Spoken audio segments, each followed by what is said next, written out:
я предполагал, что это наша задача собрать информацию о эффективных техниках коммуникации, о переговорах, о различных вещах, такие, которые позволяют нам, обычным людям, становиться коммуникативно активными, интересными, добиваться взаимопонимания других людей. Но эту задачу я решил поставить пока на отдельный, наверное, семинар, который можно будет провести с какими-то другими. Но идея следующая. Я взял за основу нашей организации. Некоторое количество организаций, которые представлены в сети интернет. Могут быть, а могут и не представлены. Каждый человек, когда он занимается коммуникацией, он формирует некую информацию, которая отправляет и ищет своего второго оппонента, который бы мог принять информацию, как ее расшифровать и как переводить на свои. Ну вот, кстати, коммуникация происходит прямо сейчас.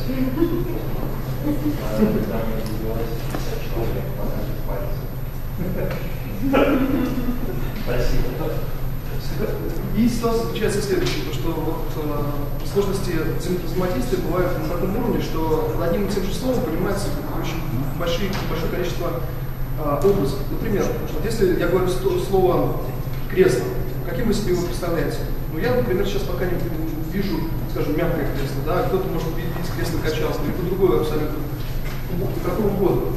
Дело в том, что наш мозг, он разделен на две части, да, у нас есть правый, левый полушарие.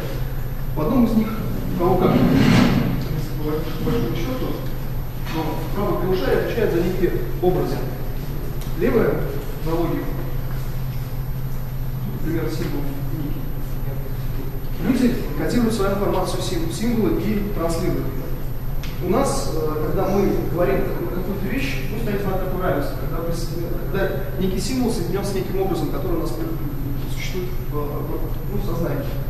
Понятно, что эта коммуникация может у другого человека происходить другими путями. То есть у него жизненный опыт говорит о том, что, например, цифра 1, она вот связана с каким-то, например, жизненным событием. Это может быть один связан, например, с его днем рождения и другими вещами. Что же касаемо взаимоотношений людей. Понятно, что сейчас существует огромное количество различных сервисов, это социальные сети, это программы, которые позволяют нам формулировать некую информацию и транслировать ее нашим коллегам, нашим друзьям. Есть такой уровень понятия, как организационное взаимодействие. Это я так просто рисую.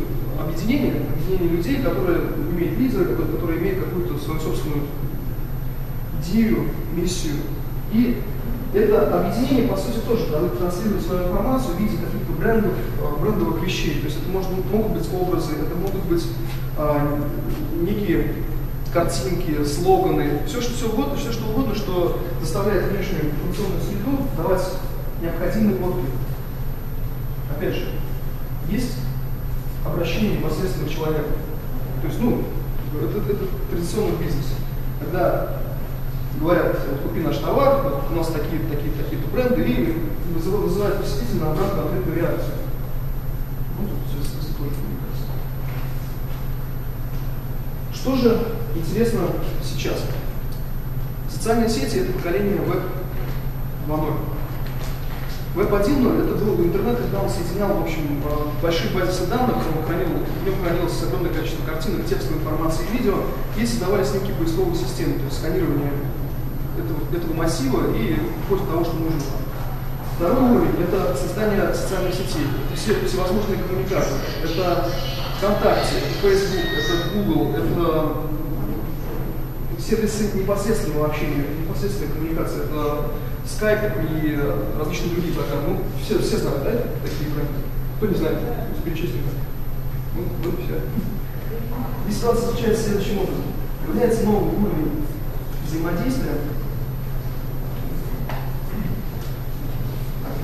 Организация.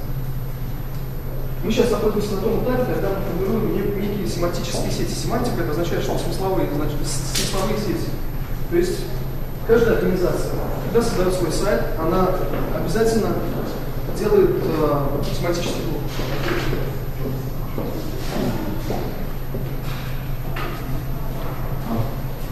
Некое семантическое ядро, которое она транслирует во внешнюю среду.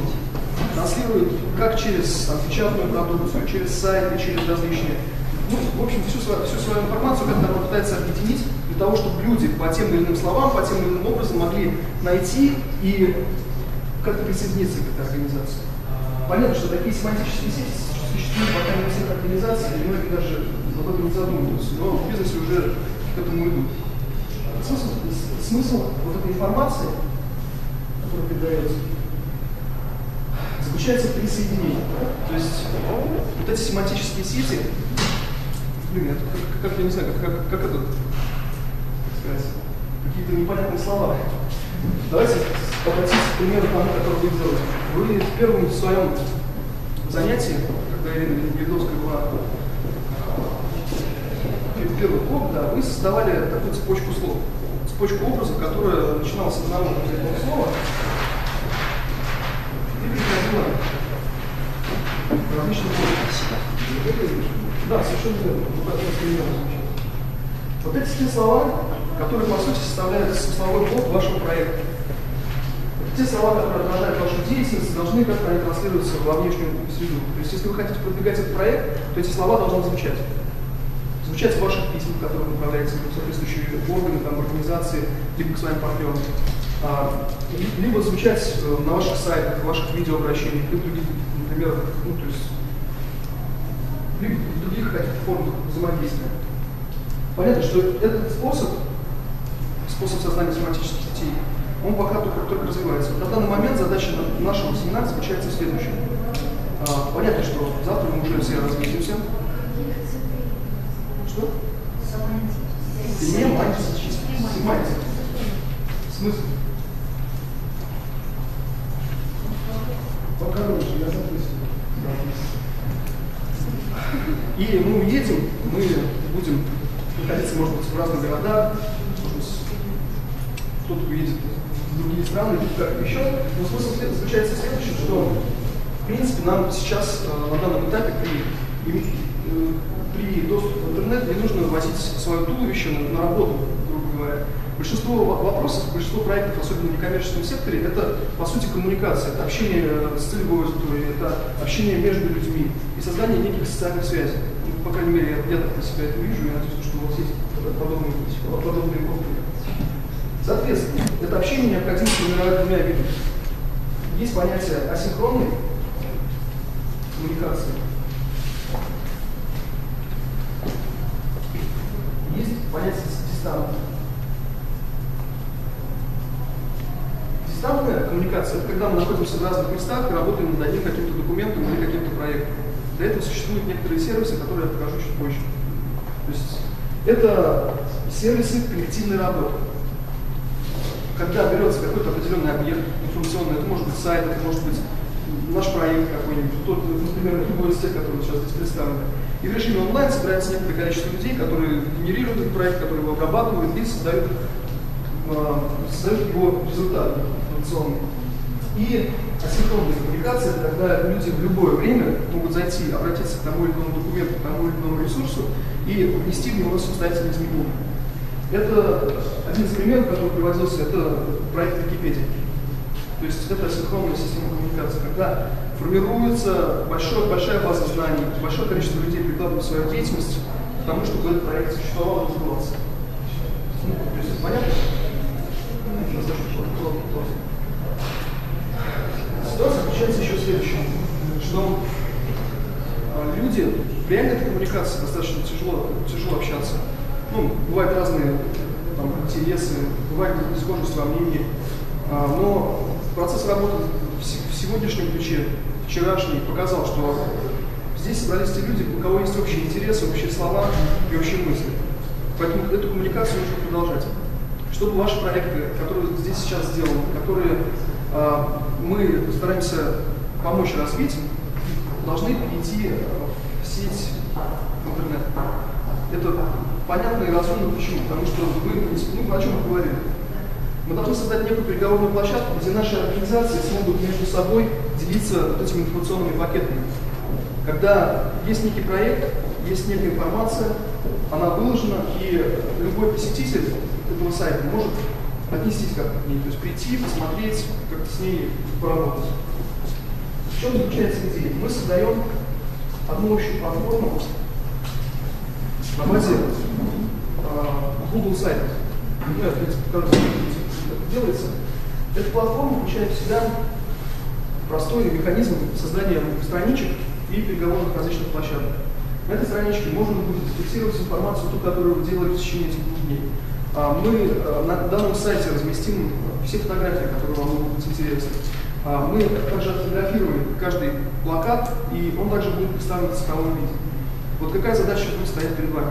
В тех сервисах, которые сейчас будут продемонстрированы, вам необходимо будет сформулировать и перенести в сеть, то есть все те идеи, те смыслы, которые вы представляли сегодня, вчера. То есть быть такие небольшие настройщики с одним проектом, другим, третьим, четвертым. Для чего это делается? Для того, чтобы проекты могли между собой взаимодействовать, проектные группы. И для того, чтобы был общий взгляд со стороны, что Самара, Самарское НКО, это некая система организаций, которые делают свое дело общее на одной территории. И понятно, чем они занимаются, для кого, какие цели преследуют, что говорится в их миссиях, что говорится в их семантических этих сетях. То есть просто вы доносите свою информацию, соответственно. Таким образом, эта платформа позволяет нам объединить наши усилия и сформулировать такой глобальный проект, который будет называться «Развитие сети НКО в Самарском регионе». Через такую систему возможно будет подключить другие города, другие организации. То есть идея следующая, что существуют социальные сети. Это аккаунты людей конкретно. То есть вот я человек, вот у меня лицо, все замечательно, можете там комментировать мои фотографии или еще что-то.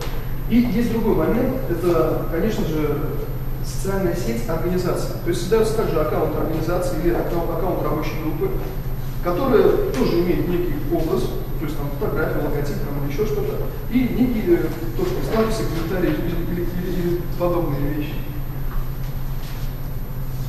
Есть ли вопросы? Сейчас готов ответить. Так, в принципе, могу переходить к демонстрации уже. В общем, сервисы достаточно популярны и развиты во многих странах. Конечно, я помню, слышать ответную реакцию. Скажите что-нибудь. Многие здесь есть сайты. Живы? Живы? Кстати, у кого из вас есть сайт в организации? Понятно. Практически большинство. Плане еще что-то есть просто. Сайты, странички. А если был, вы куда-то делал свежий? Вы тоже там не Вы уже имеете опыт формирования, да, в сайте, получается? Замечательно. Понятно, что самый лучший сайт, который делаешь сам, когда ты все понимаешь, просто работаешь.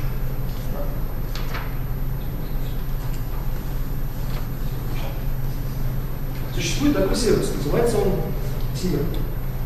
Кто не слышал? Она нельзя чуть-чуть. Вам можно. Вам можно, пожалуйста. Если ты развернешь, то у тебя... Проектор не будет реагировать. Сейчас проектор. Это очень интересный момент.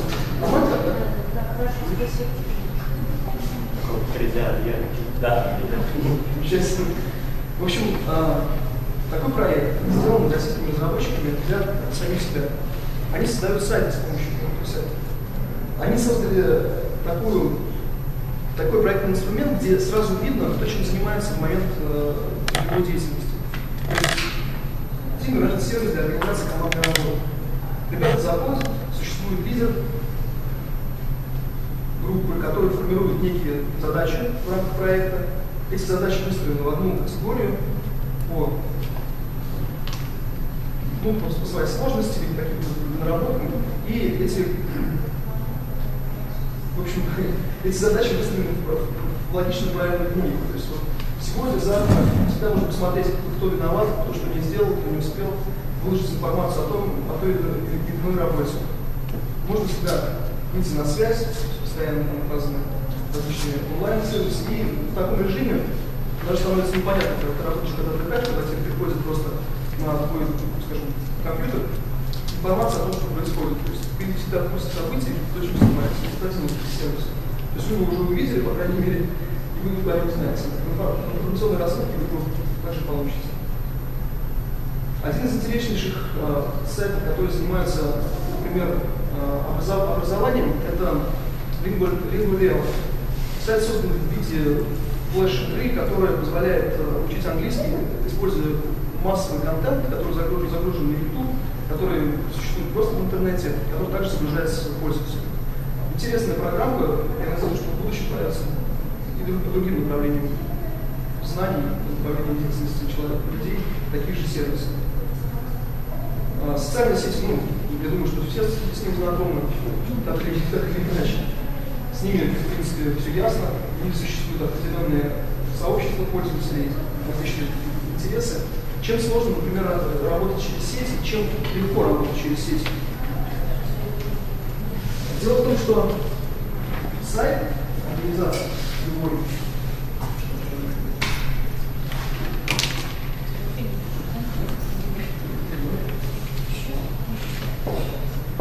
сайт организации, он хранит основную информацию. На ней находятся новости, все смыслы, которые там пытаются видео, файлы, то есть создается некое такое отражение для организации. Понятно, что социальные сети позволяют настраивать свой сайт на уровне взаимодействия с простыми пользователями, то есть распространять информацию по ним. Это такая некая волна, которая раскидывает информацию сразу по всем. Вот современные подростки, они уже сейчас среди них существует такая тенденция, как волновое мышление, как мышление облачное. То есть у них, если один из подростков нашел какую-то интересующую информацию, нажимает «Кликнуть мне нравится», после этого может разойтись волна, охватывающая тысячи людей. И это факт, это современная наша действительность. Если такие вбросы информационные будут говорить с некоммерческим сектором, да, и с некоммерческим проектом, то такая логика построения социальных сетей, она будет очень полезна. Но, конечно же, сложный момент следующий, что постоянно существуют другие раздражители, это различные сообщения, какие-то приложения, которые мешают сосредоточиться на основной деятельности. Которые мешают сосредоточиться на основной деятельности. Соответственно, эти раздражители, как мы понимаем, они сделаны либо с целью заработать средства, либо какими-то другими целями.